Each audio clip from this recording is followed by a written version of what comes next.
Hey everyone and welcome to my channel. आज की video में मैं section 7 of the Companies Act के बारे में डिस्कस करूंगी एंड डिटेल में मैं डिस्कस करूंगी। लास्ट वीडियो में I had completed section number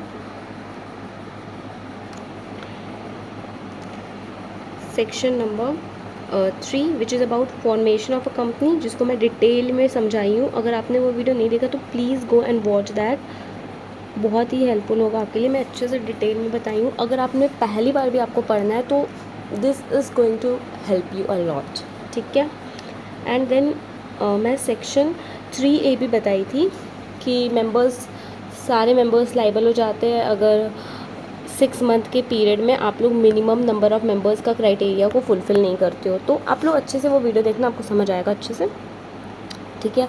and आज की वीडियो में मैं सेक्शन 7 स्टार्ट करूँगी, ठीक है। चलिए, सेक्शन 7 क्या चीज़ के बारे में डिस्कस करता है? Section 7 discuss about incorporation of a company incorporate करने का बेसिकली ये हमको बताएगा कि प्रोसेस क्या है, ठीक है। चलिए लेट्स सी। सबसे पहले क्या क्या स्टेप्स फॉर हमको इनकॉर्पोरेशन के लिए फॉलो करना है वो देख लेते हैं अपन। सबसे पहले डिटरमाइन करो कंपनी का नेचर। दैट मीन्स आप लोग को सबसे पहले बताना है, आप लोग को सबसे पहले सोचना है कि आप लोग प्राइवेट कंपनी रखना चाहते हो या आप लोग पब्लिक कंपनी रखना चाहते हो, राइट। ये हमको सबसे पहले डिसाइड करना है whether we want to establish incorporate a private company और अ पब्लिक कंपनी। सेकेंडली, हमको नाम रिजर्व करना है, किस नाम से हम लोग अपनी कंपनी को चलाएंगे वो नाम हमको आरओसी के पास जाके रिजर्व करना होगा। लेट्स से कि हम लोग एक कंपनी बनाएंगे, हमारे कंपनी का नाम होगा ABC लिमिटेड। तो हमको ये नाम पहले रिजर्व करके रखना पड़ेगा, ठीक है। उसके बाद ड्राफ्ट करो और साइन करो MOA और AOA को। MOA और AOA क्या होता है आई होप आपको पता होगा, क्योंकि फाउंडेशन में ये था। ये दोनों एक डॉक्यूमेंट है, ठीक है। कंपनी फॉर्म करने के टाइम पे हमको ये डॉक्यूमेंट बनाना पड़ता है। इस चैप्टर में डिटेल में मैं आपको आगे बताऊंगी। तो सबसे पहले आपको ये डिसाइड करना है कि whether you want to incorporate a private company और अ पब्लिक कंपनी। सेकेंडली, आपको नाम रिजर्व करना है कि जिस नाम से आप कंपनी बनाना चाहते हो। थर्डली, आपको ड्राफ्ट करना है MOA and AOA। Next, submit करना है जो भी statutory declaration of a companies, मतलब जो भी स्टैट्यूटरी रिक्वायरमेंट है कि आपको ये चीज़ जाके सबमिट करना है आरओसी के पास, वो जाके सबमिट करना होगा आरओसी के पास, ठीक है। उसके बाद कंसेंट लेना होगा उस मेंबर का जो कि नॉमिनेट होगा एज अ डायरेक्टर, राइट। आप लोग कंपनी फॉर्म करोगे तो डायरेक्टर को तो अपॉइंट ऑब्वियसली आप करेंगे, तो आपको डायरेक्टर का क्या लेना होगा? कंसेंट। नेक्स्ट, सबमिट करो MOA AOA को आरओसी के पास। उसके बाद फ़ी पे करो। फ़ी तो हर जगह पे करना है आपको, आरओसी के पास कुछ भी करोगे तो। उसके बाद सर्टिफिकेट लो इनकॉर्पोरेशन का। ये सारा कुछ सबमिट कर देने के बाद, फ़ी पे कर देने के बाद आरओसी से आपको क्या लेना होगा? Certificate. And then you have to file declaration about address of RO क्या होता है? रजिस्टर्ड ऑफिस क्या होता है? किसी भी कंपनी का ना रजिस्टर्ड ऑफिस होता है, ठीक है। जहाँ पे अगर किसी को कुछ कम्युनिकेट करना है कंपनी से, तो फिर जहाँ पे नोटिस जाएगा कंपनी को कि ये एक तरह से यू कैन से कि कंपनी का एड्रेस है। कुछ भी अगर कंपनी से हम लोग को बात करना है तो आरओ में भेजना पड़ेगा, उसके रजिस्टर्ड ऑफिस में भेजना पड़ेगा। तो आपको एड्रेस तो ज़रूर बताना है अपने आरओ का, ठीक है। आरओसी को फाइल ज़रूर से कर देना है। वो तो बस मैं आपको शॉर्ट में अभी तक बताई मैं, अब हम लोग डिटेल में देखते हैं, ठीक है। फाइल करो डॉक्यूमेंट को एंड इन्फॉर्मेशन को आरओसी के साथ, ठीक है। कौन कौन सा document?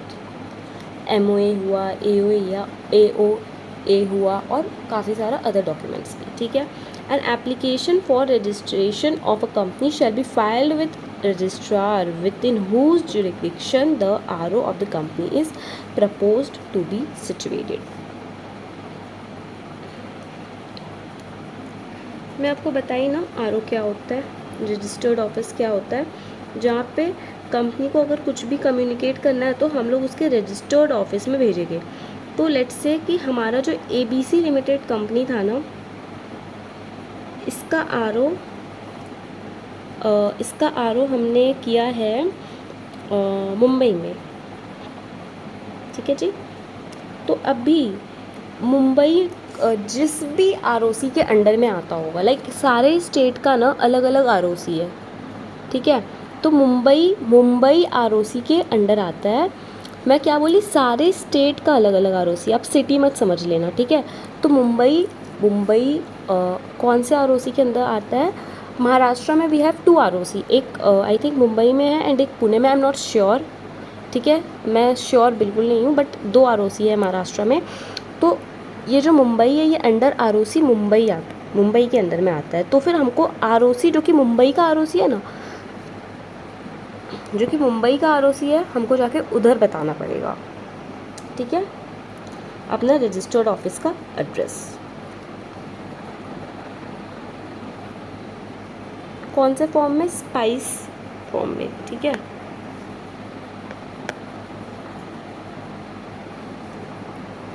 Along with fee obviously. अभी हमको अपना memorandum of association and article of association भी आरओसी के पास भेजना है। अभी कौन कौन साइन करेगा एमओए एओए को? तो MOA and AOA of the company so furnish shall be duly signed by all the subscriber, जिसने भी सब्सक्राइब किया है, मतलब सारे सब्सक्राइबर्स के द्वारा साइन किया जाना होना चाहिए। नेक्स्ट, सब्सक्राइबर के बारे में हमको डिटेल चाहिए कि आपके जो भी आपको कंपनी का शेयर्स को यू कैन से कि सब्सक्राइब किया है, उसका नाम क्या है, उसका एड्रेस क्या है, वो क्या काम करता है, ठीक है। और हाँ, कम से कम एक विटनेस के सामने ये सब सारा चीज़ होना चाहिए।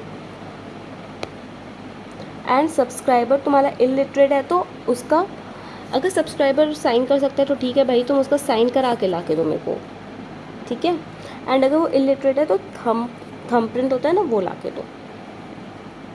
नेक्स्ट, अगर सब्सक्राइबर बॉडी कॉपरेट है, कोई कंपनी ने ही इस कंपनी को के मेमोरेंडम एंड आर्टिकल में सब्सक्राइब किया है, मतलब किसी कंपनी ने सब्सक्रिप्शन लिया है, किसी कंपनी ने सब्सक्राइब किया है, तो क्या करना है? MOA and AOA of the association shall be signed by तो जो एमओए है और एओए है कंपनी का, वो डायरेक्टर या फिर कोई भी ऑफिसर या employ of that body corporate से साइन करा के लेके आओ, ठीक है। अगर सब्सक्राइबर एलएलपी है तो फिर पार्टनर ऑफ द एलएलपी के द्वारा तुम साइन करा के लेके आओ।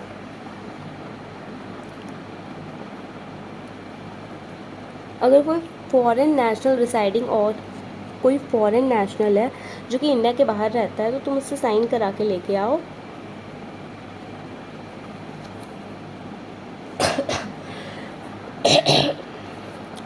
तो बेसिकली हमको यहाँ पे ये बोला गया है कि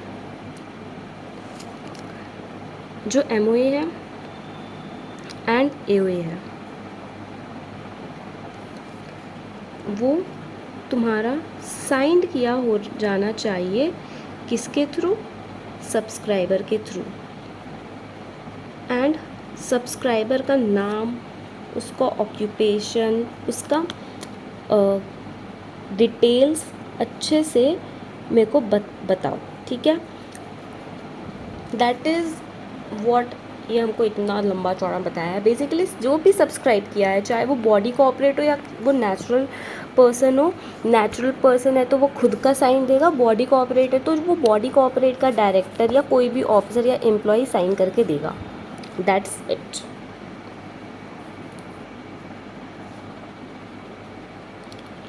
ओके, नाउ डिक्लेरेशन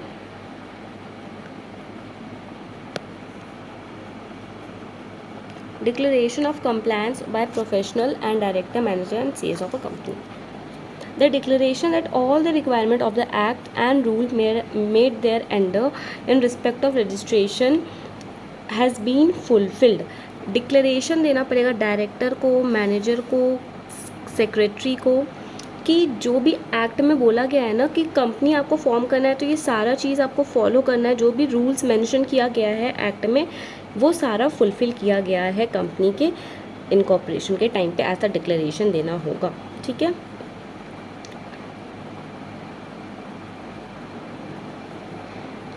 एडवोकेट देगा, चार्टर्ड अकाउंटेंट देगा, cost accountant, CS, in practice engage in formation of a company, जो भी कंपनी के फॉर्मेशन में इंगेज है वो ऐसा डिक्लेरेशन देगा।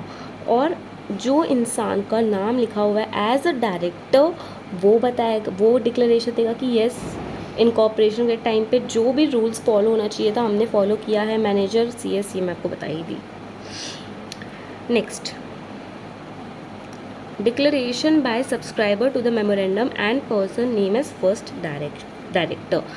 सब्सक्राइबर भी डिक्लेरेशन देगा और फर्स्ट डायरेक्टर भी डिक्लेरेशन देगा। क्या कि वो they are not convicted under any offence, ठीक है, वो कुछ भी गलत काम नहीं किए हैं, नॉट डन एनी फ्रॉड, या फिर ड्यूरिंग लास्ट 5 ईयर्स, पिछले 5 सालों में उन्होंने कोई भी फ्रॉड नहीं किया है, ठीक है।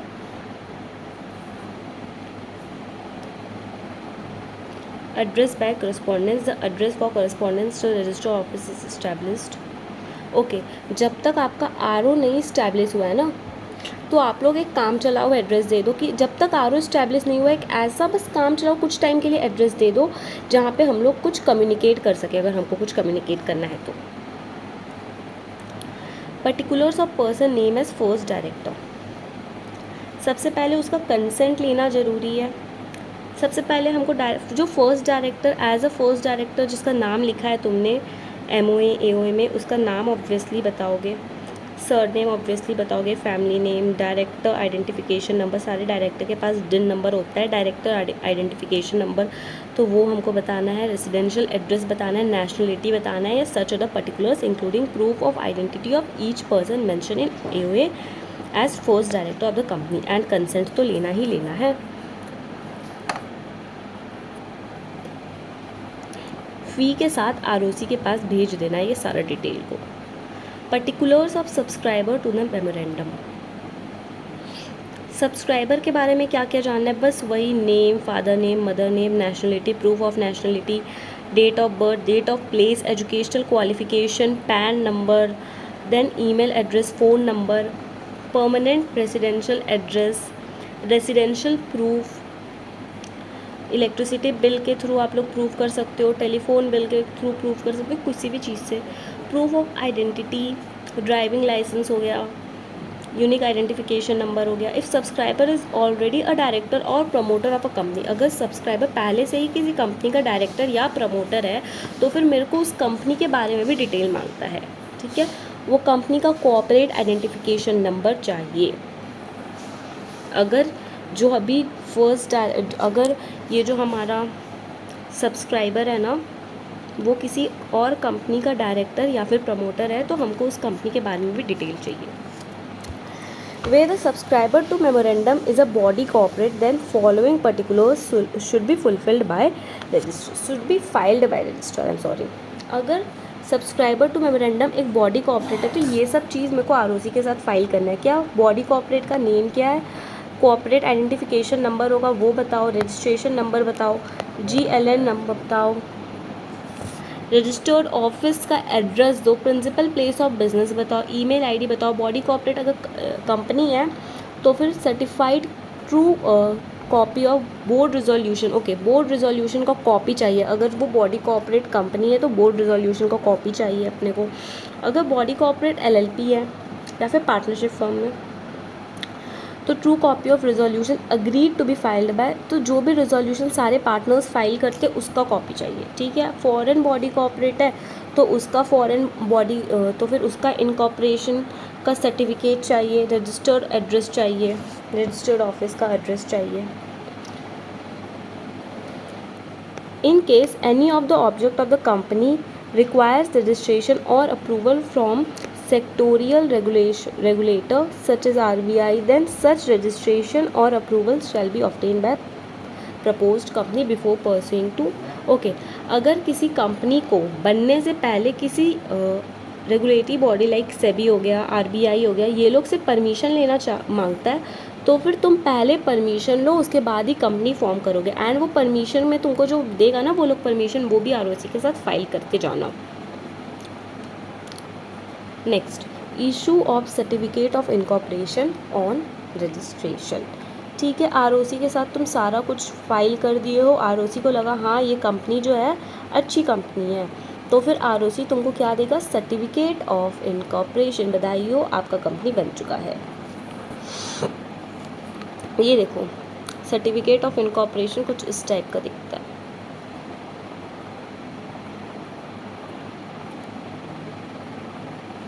और सर्टिफिकेट ऑफ इनकॉर्पोरेशन में आपका सिन नंबर होता है, हर एक कंपनी का एक अलग सिन नंबर होता है, that is identification number. You can say कि यस ये आइडेंटिफाई करता है कि ये कंपनी जो है सही है कंपनी, ठीक है। सिन कॉर्पोरेट आइडेंटिफिकेशन नंबर हर एक कंपनी के पास होता है, ठीक है।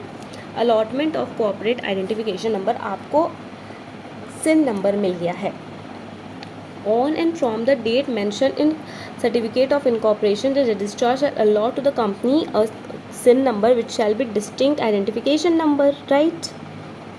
जो कि आपके सर्टिफिकेट ऑफ इनकॉर्पोरेशन में लिखा हुआ होता है। ये जो सिन नंबर है वो 21 अल्फ़ा न्यूमरिक डिजिट है, मतलब अल्फ़ा न्यूमरिक डिजिट का मिक्सचर होता है। लाइक आप लोग देखो इन्फोसिस लिमिटेड का सिन नंबर है ये, ठीक है। दिस इज़ यूनिक नंबर जो कि सिर्फ और सिर्फ इन्फोसिस का ही होगा, किसी और का ये नहीं हो सकता। ये अच्छे से बताया है कि यहाँ पे एल का क्या मतलब है, ये नंबर है, नेक्स्ट के का क्या मतलब है, वो सब कुछ। उसके बाद maintenance of copies of all document and information, आपने जो भी डॉक्यूमेंट फाइल किया है ना आरओसी के साथ इनकॉर्पोरेशन के टाइम पे, उसको आपको मेंटेन करके रखना है, प्रिजर्व करके रखना है उसका कॉपी को, ठीक है। कहाँ पे, अपने आरओ में प्रिजर्व करके रखना है जब तक कि आपका कंपनी डिसॉल्व नहीं हो जाता। मतलब कंपनी का पूरा लाइफ आपको वो जो कॉपी, जो भी डॉक्यूमेंट है उसका कॉपी को मेंटेन करके रखना है, प्रिजर्व करके रखना है आरओ में, ठीक है। हाँ, कंपनी आपने बना लिया लेकिन आपने जो इन्फॉर्मेशन दिया था ना वो गलत इन्फॉर्मेशन था, तो furnishing of false information,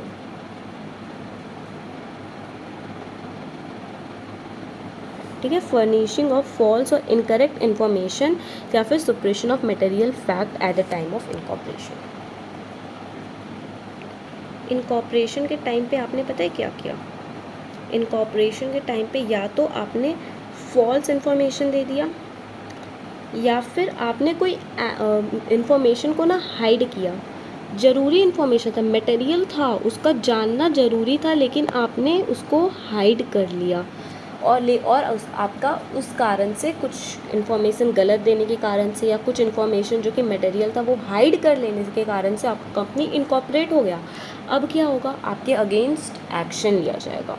if any person furnishes any false or incorrect information of which suppresses any material information of which he is aware in any of the document filed with registrar, ठीक है, तो he shall be liable for fraud under section 447। Section 447 में जो आपका punishment mention किया गया है ना उसके अंडर आप लाइबल हो जाओगे, ठीक है जी। अगर आपने कंपनी के इनकॉर्पोरेशन के टाइम पे गलत इन्फॉर्मेशन दे दिया है आरओसी को, तो आप किसके, सेक्शन 447 के अंदर लाइबल हो जाओगे। ये हम लोग पढ़ेंगे चैप्टर नंबर 3 में कि सेक्शन 447 एक्चुअली में क्या है, ठीक है।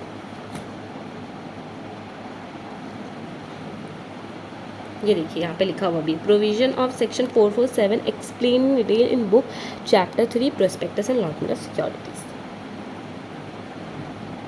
ये यहाँ पे अच्छे से हमको दिखाया है कि अगर कंपनी फॉर्म हो चुकी है, कंपनी ऑलरेडी इनकॉर्पोरेट हो चुकी है by furnishing any false or incorrect information or representation or by suppressing any material fact post incorporate हो जाने के बाद गलत इन्फॉर्मेशन देने से आप इनकॉर्पोरेट हो गए हो। अब उसके बाद आपके अगेंस्ट क्या एक्शन लिया जाएगा, अगेंस्ट सेम चीज़ रिपीट किया है कि फॉल्स इनकरेक्ट इन्फॉर्मेशन या फिर कोई मटेरियल फैक्ट को हाइड किया है, इसका मतलब है हाइड, ठीक है। तो क्या होगा आपके लिए, आप सेक्शन 447 के अंडर में लाइबल होगे। उसके बाद ट्राइब्यूनल भी ऑर्डर दे सकता है अगर आपने फॉल्स इन्फॉर्मेशन दिया है, इनकरेक्ट इन्फॉर्मेशन दिया है, हाइड किया है मटेरियल फैक्ट को या फिर कोई भी फ्रॉडुलेंट एक्शन किया है, तो क्या ट्राइब्यूनल भी आपके अगेंस्ट एक्शन ले सकता है। क्या क्या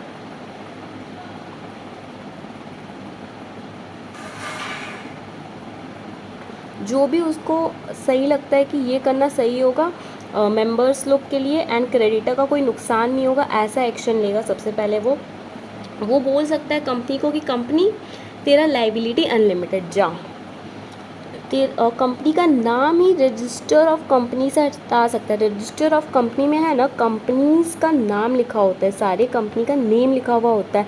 रजिस्टर ऑफ कंपनी में से अगर नाम हट जाएगा कंपनी का, समझ जाओ वो कंपनी ख़त्म, टाटा बाय बाय। तो कंपनी का नाम ही हटा दिया रजिस्टर ऑफ कंपनी से। उसके बाद winding of a company, company का वाइंडिंग अप का सिचुएशन भी ट्राइब्यूनल ला सकता है, प्रोवाइडेड दैट उसके पहले कंपनी को एक अपॉर्चुनिटी ऑफ बीइंग हर्ड देना है, कंपनी को एक बार सुन जरूर से लेना। और ट्राइब्यूनल देखेगा कि कहीं इससे क्रेडिटर को कोई, जिसका पैसा कंपनी लेके रखा है ना, उसको कोई नुकसान ना हो जाए। That is about section number 7। That's it guys, bye bye.